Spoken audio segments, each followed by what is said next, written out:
Today's the day, the last inspection to say whether or not all our hard work had paid off. Macy, Zoe, and I watch as Valerie talks to the health and safety inspector from the balcony. He had walked around the entire building with his measuring tape and torch, his clipboard tucked under his arm and pen behind his ear as he went over every nook and cranny in the place. We secretly call him the Birdman. His nose looks more like a beak, his beady little eyes too far apart. Macy snorts when a gust of wind has him clutching his toupee. It's chocolate brown and not even close to the graying on the sides of his head. Valerie watches over his shoulder as he makes notes on his clipboard on the front lawn, giving the place one last scrutinizing look before shaking his head in disbelief. He tears off the piece of paper and hands it to Valerie, who stares at it. He walks over to his red sedan and climbs in while Valerie stares at the form. "Come on, we should go see what Birdman says needs to be done this time," says Macy.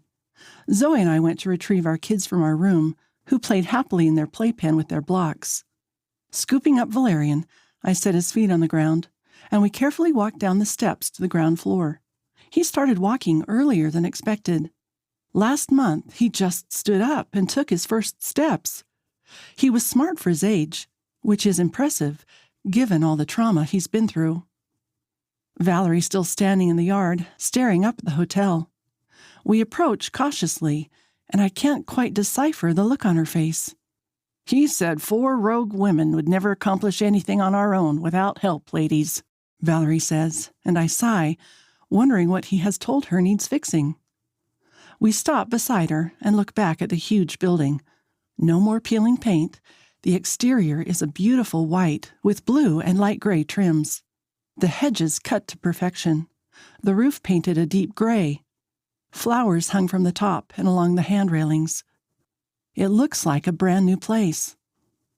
I lost track of the number of times doubts rained down on us, but now standing out the front looking upon the building a year later, I realize all the blood, sweat, tears, frustration, and anger when people refused to help were all worth it. 4 rogue women with no future, no help, and just pure determination gave this rundown hotel a new life. Every callus, every blister, every cut and graze was all worth it, along with every sleepless night. It all paid off, and seeing the look on Valerie's face is priceless.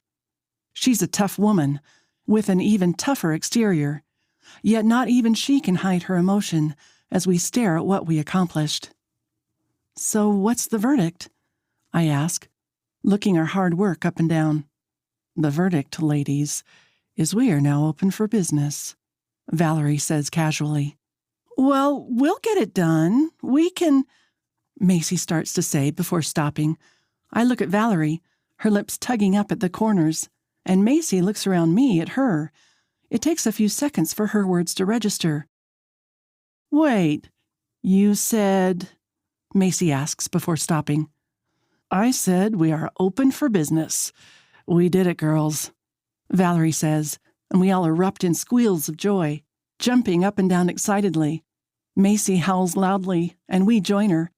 It must have been a sight from the road to see 4 women standing near the road howling at the sun and cheering, but we didn't care. We did it. We did the impossible. But most of all, we proved to ourselves that we could do anything with a bit of determination, probably stubbornness, and hard work. We had proven to everyone who said it was impossible that they were wrong and that we were more than just 4 rogue whores with an unrealistic idea. That unrealistic idea was now real and standing in front of us, showing us we were capable of so much more than anyone believed of us. Laughing and walking back to celebrate with the kids, we talk about advertising and hiring. I had an idea, and I ran that idea past Valerie last month. Now we only need a chef for the restaurant when things kick off. 4 rogue single mothers made this place what it is.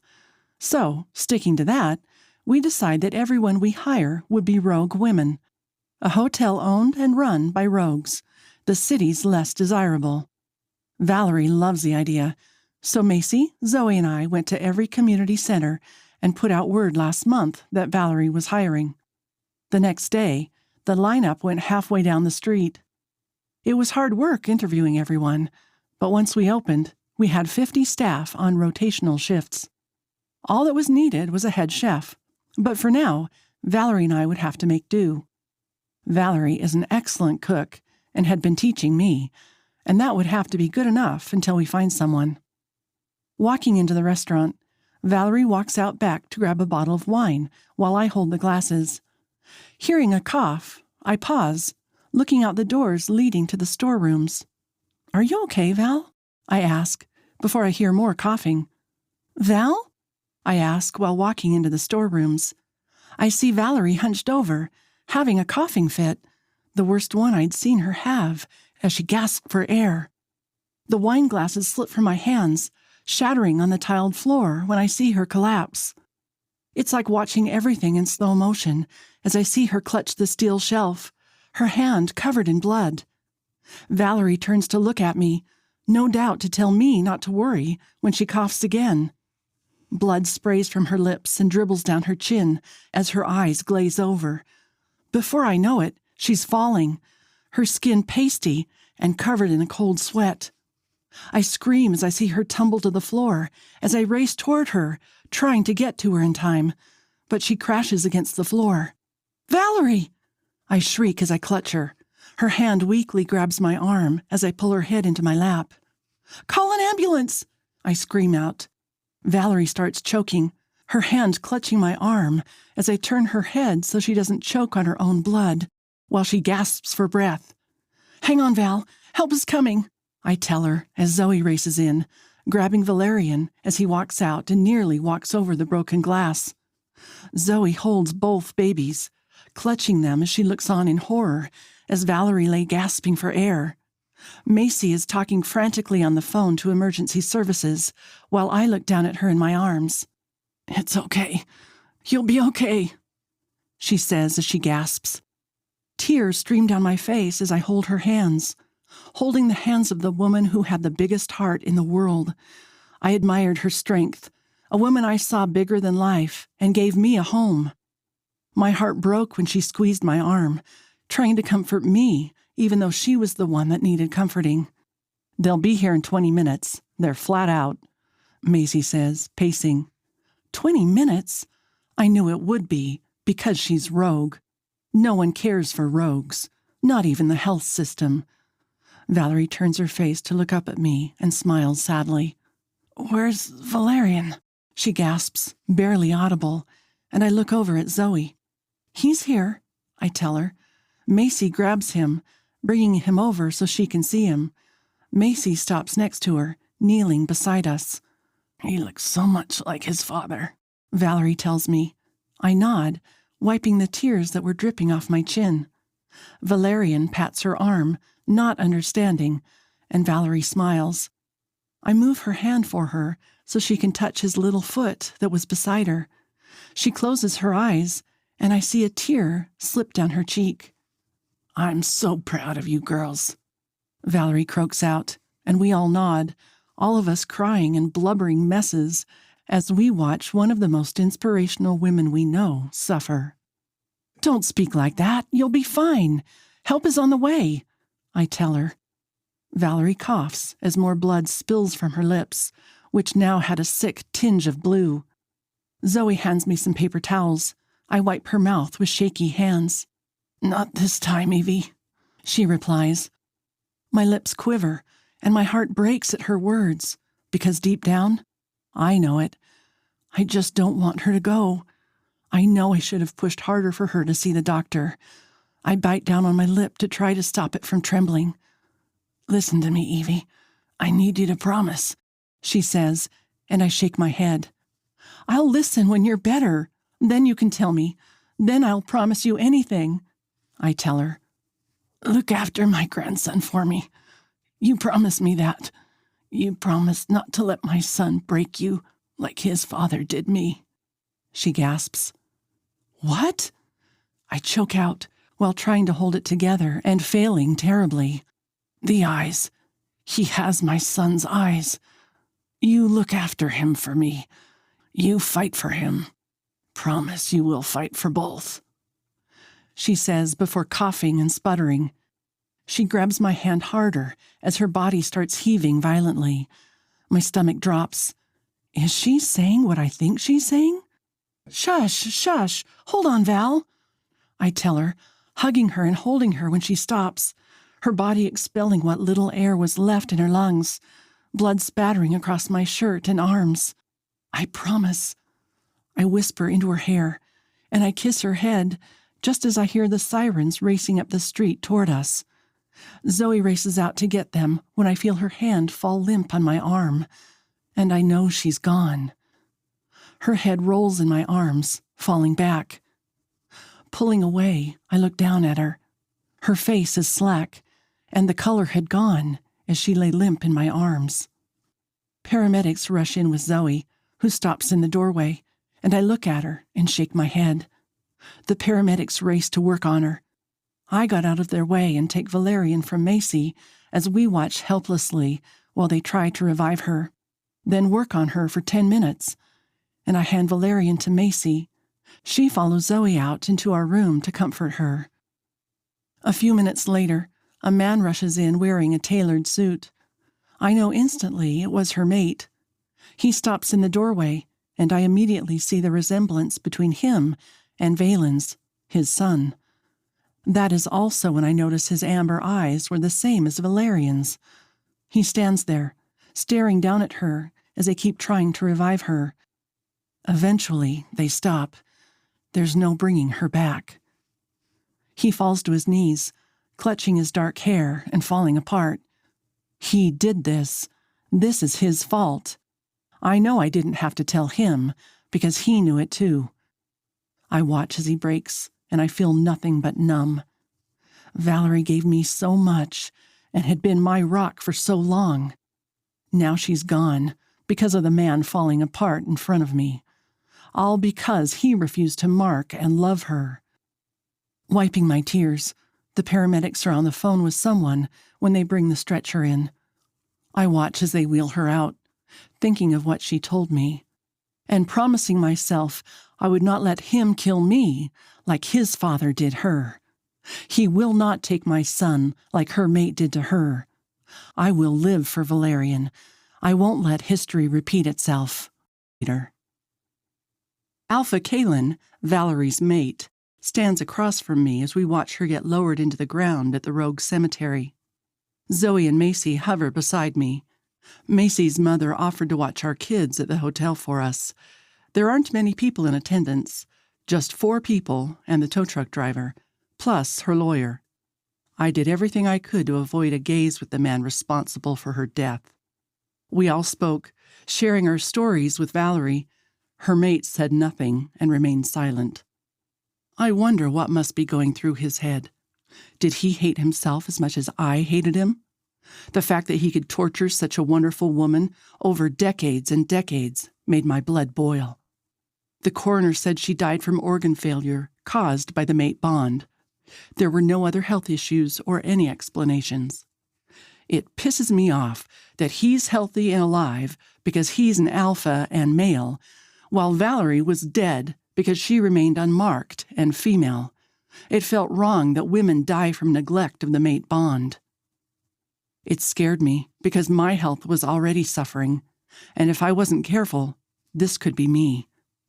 When we got the report, Macy and Zoe also voiced their concerns, saying I should just mark and mate someone so I didn't end the same way. The coroner was shocked, explaining that he had only seen 2 cases before because most people keep their mates. He also questioned and asked if we knew who the mate was to inform them. Kalin, Valerie's mate and Valen's father, said he had no idea as we sat in the office while giving me a pointed look, warning me to not say anything. That meant he saw me when I would catch him coming and going from the hotel, sneaking in like a thief in the night. I couldn't understand why he bothered coming that day if he wasn't even going to acknowledge she was his mate. How did he explain his reasoning for being there? Though I could tell not even the coroner believed whatever bullshit Kalin fed him. I was listed as her next of kin, which I was shocked about, but glad to get some answers either way. Shaking the memory away, I listened to the priest, and when the service is finished, I watch as Kaylin speaks to the lawyer for a second before turning on my heel and following Macy back to her car. When I hear my name being called, "Everly? Which one of you girls is Everly?" a deep voice calls out. We all stop, and I look back at the immaculately dressed man. He's an older gentleman, around Kaylin's age. Kaylin's lips are pressed in a line as he follows after the lawyer, who is practically jogging over to us. I am, I tell him. He stops holding out his hand to me, and I shake his hand while he catches his breath. "My name's Joseph. I'm Valerie's lawyer. Do you mind if I speak to you for a second?" He asks, pointing over to a picnic table under the trees by the parking lot. Yeah, sure, I tell him, wondering what he wanted. We'll wait for you at the car, Everly. Macy calls out, and I nod, waving at her. Sitting on the bench seat, Joseph pulls some glasses from the inside pocket of his suit jacket, putting them on before digging through his briefcase. Kaylin sits beside him, also curious. "Why the girl? What does she have to do with anything?" Kaylin asks. "Just wait, please, Alpha Kaylin. I will explain. About 6 months ago, Valerie came to see me to change her will," Joseph says. My brows pinch together, and I look at Kaylin, who is glaring at me. Here it is. This is her current will. This is for you," he says, handing me an envelope. I notice Valerie's handwriting. The front of the envelope read, "For Everly." Looking back at Joseph, I nodded, thinking that was it, about to get up. "Thank you," I tell him, about to leave. "Everly, I'm not finished.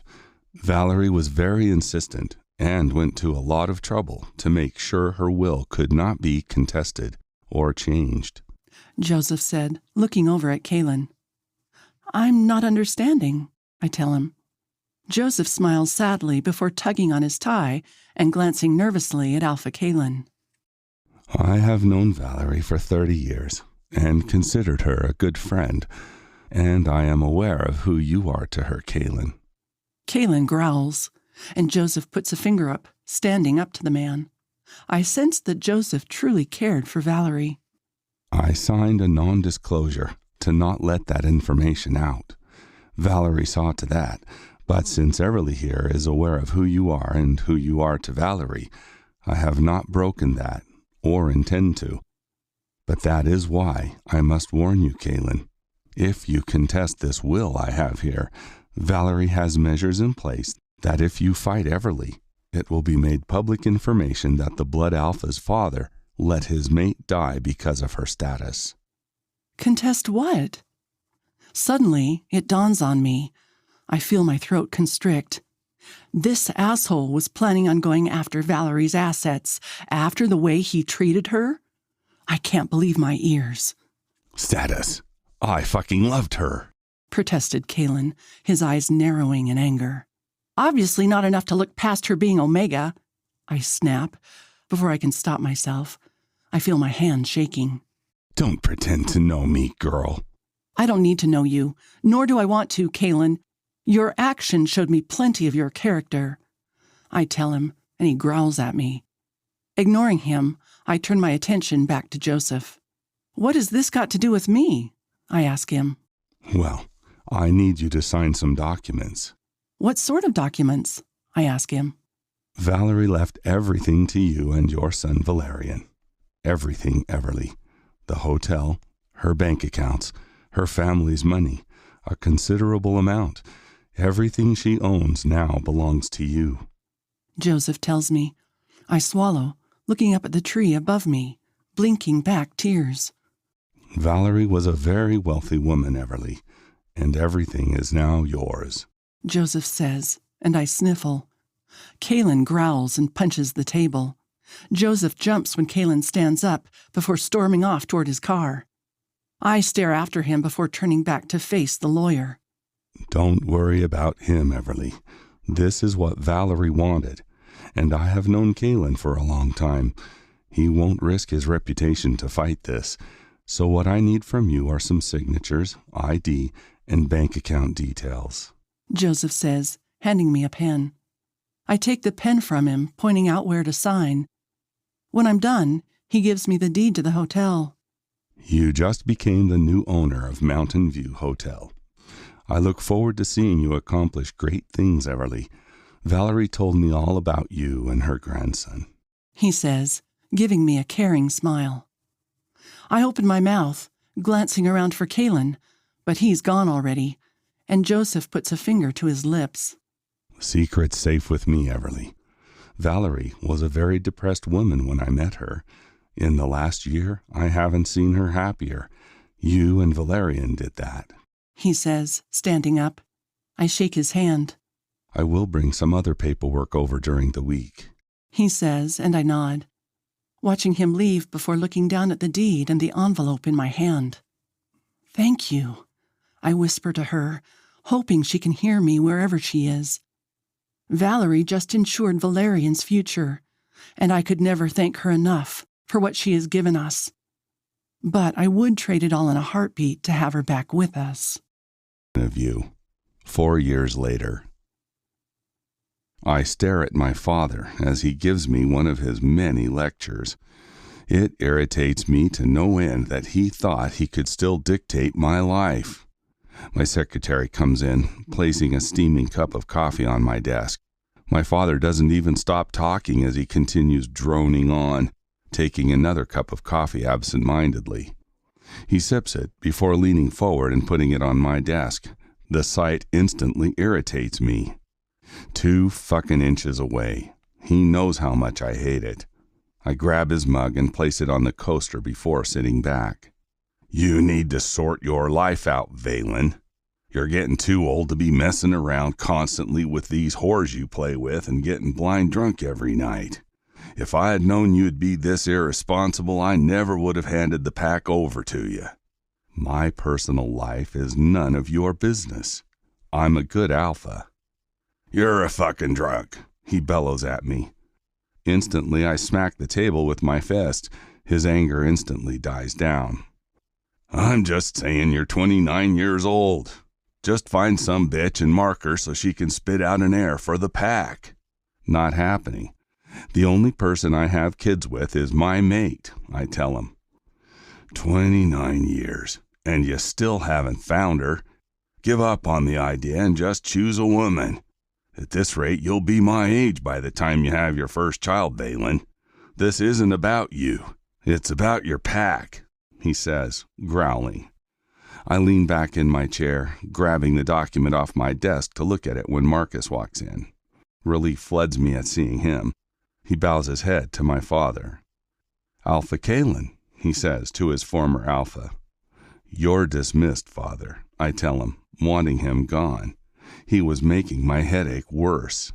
You can't just I already did, I tell him, cutting him off. He rises from his chair before grabbing his mug and downing it. He then places it down and storms out.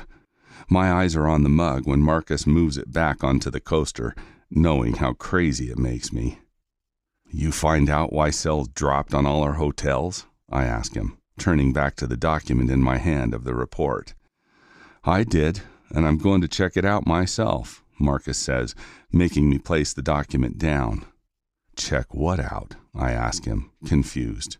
We have competition, Marcus says, dumping some kind of brochure on my desk. I glance at it. Mountain View Hotel.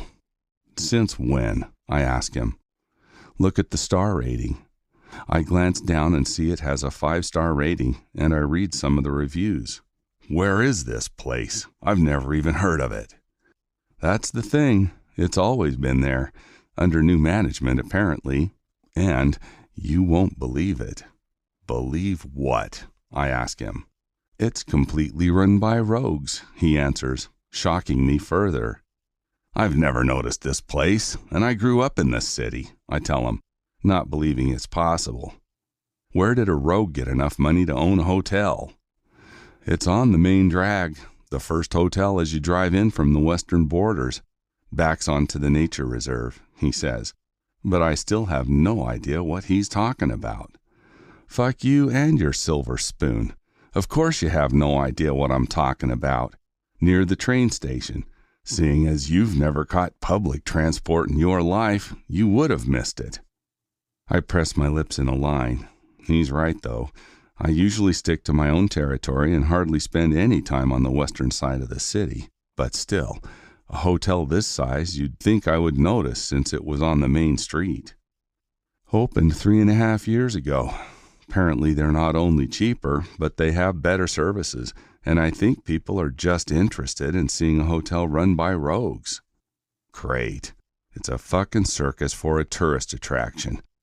Not that I have anything against rogues, I just have a hard time being fucking outdone by them. Well, I'll suss it out today. Don't bother. I'll go. Might book the Alpha meeting there. Alpha John kicked up a stink when he heard we were hosting it and wants it on neutral ground. I have another job for you anyway.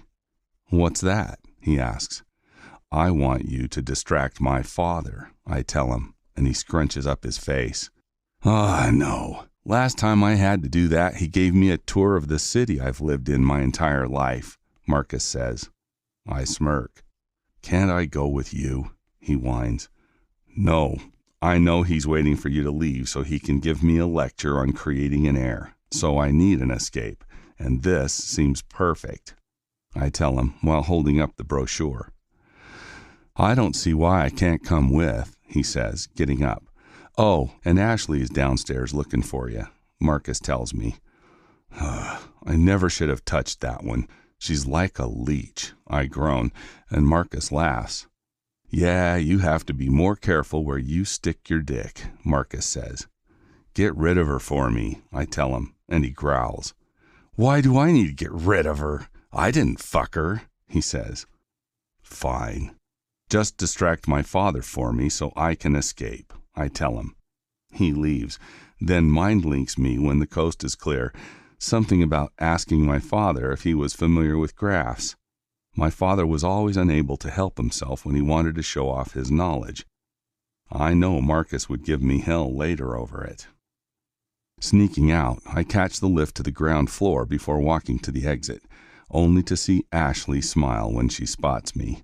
She flicks her blonde hair over her shoulder before pulling down her dress that had ridden up. Don't know why she bothered. I can still see the bottoms of her ass cheeks if she turned around.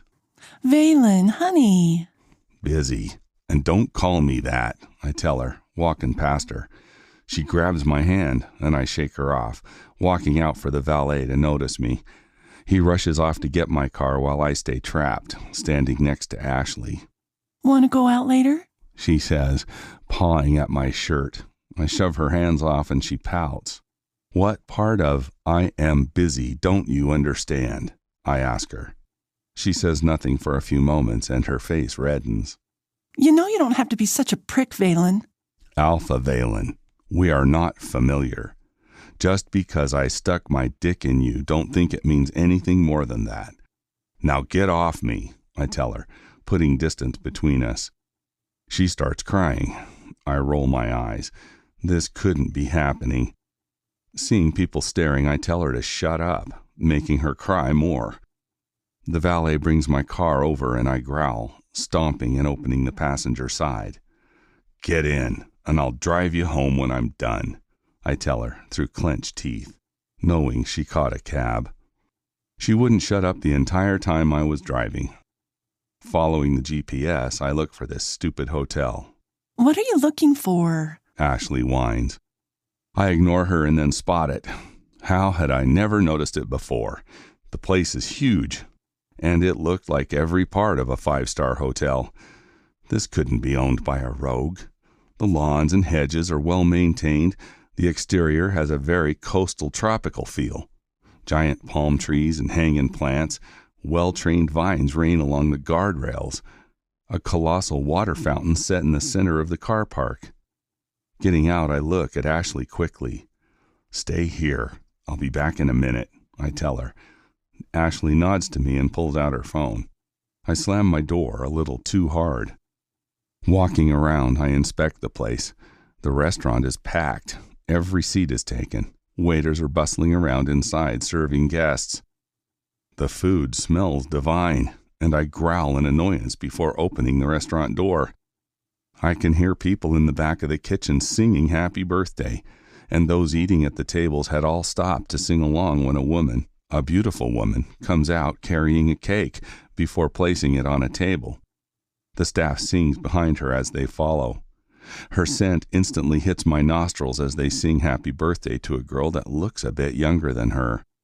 My entire body locks up in shock, and all I could do is stare at the woman who had her arms wrapped around the girl whose birthday it is. Mate. My skin starts buzzing. My heart beats faster. I'm overcome with the overwhelming urge to claim her. Suddenly, it feels like there's no one else in the room but us. My entire body calls me toward the petite woman. Her uniform indicates she was some kind of a manager here, and her hair is pulled in a bun on her head, showing off her neck, right where I wanted to sink my teeth. Everyone cheers as the younger girl blows out the candles. Oh, we need napkins. I hear my mate's melodious voice call out. I feel stuck, entranced by her. My mouth waters as I watched her walk away and back into the kitchen. She's a little skinny, but I could fix that. She also looks tired, but she was the most beautiful thing I had ever seen. I walk slowly towards an older woman in the corner, trying not to draw attention to myself. I tap her on the shoulder. She glances at me briefly before looking back down in subservience. Can I help you, Alpha? Yes, that woman that walked out the back to get the napkins? Everly, sir. How can I help you? She says, standing up to look at me from cutting the cake. Her eyes dart to mine, and she steps back, bumping into the table and the younger girl, who then looks at me. Her eyes go wide, and she clutches the woman's arm. The fear on both their faces is evident. I knew I was feared, but I did nothing, only asked a simple question. They acted like I was about to go on some killing spree. My reputation was terrible, but I wasn't expecting such fear from two women I had never met before. Zoe, go check on Everly, the woman says. Everly. Everly.